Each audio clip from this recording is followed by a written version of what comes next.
সম্মানিত সুপ্রিয় দর্শক শ্রোতা দেশ ও প্রবাস থেকে যারা এই মুহূর্তে আমাদের ভিডিও দেখছেন সবাইকে জানাই আন্তরিক প্রীতি ও শুভেচ্ছা। বন্ধুরা, আজকে আমি যে আপুটির সাথে কথা বলতেছি উনি হচ্ছে অডিও কলে সংযুক্ত হয়েছে, কয়েকদিন আগে থেকেই যোগাযোগ প্রতিবেদন করবে। কেন আসলে প্রতিবেদনে বিস্তারিত ভিডিওতে থাকছে, ভিডিওটা কন্টিনিউ করুন আপনারা। আসসালামু আলাইকুম। ওয়ালাইকুম আসসালাম, আসসালামু আলাইকুম।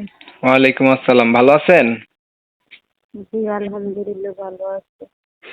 ভাই আপনি প্রতিবেদনে কেন আসলেন বলেন?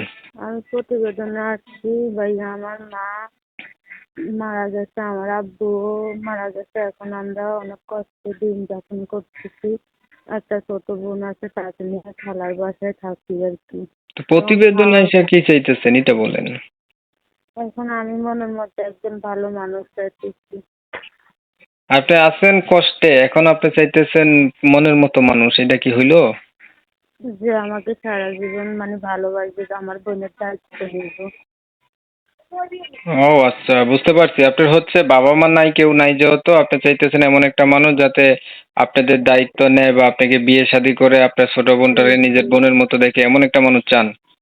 জি জি, এরকম একটা মানুষ চাইতেছি। পড়াশোনা জানেন আপনি? ক্লাস 8 পর্যন্ত পড়ছি, এখন পড়ি না আর। আহ, কোরআন শরীফ পড়তে পারেন? জি পারি। নামাজ পড়া হয়? আলহামদুলিল্লাহ পড়তেছি। আচ্ছা, ঠিক আছে। প্রিয় দর্শক শ্রোতা, এই আপুটি হচ্ছে, তার পরিবারে তেমন কেউ নাই। ও, বাবা মা নাই, খালাদের বাসায় থাকে ছোট একটা বোনকে নিয়ে। এখন দেখেন তো, গার্ডিয়ান ছাড়া মানুষের কি অবস্থা। উনি চাইতেছে গার্ডিয়ান রূপে একটা মানুষ, যে উনাকে বিয়ে করলো, ওনার পাশে থাকলো, ছোট বোনটার দায়িত্ব নিল, এমন একটা মানুষ পেলে উনি হয়তো ঘর সংসার করবে। এর জন্য প্রতিবেদনে আসছে।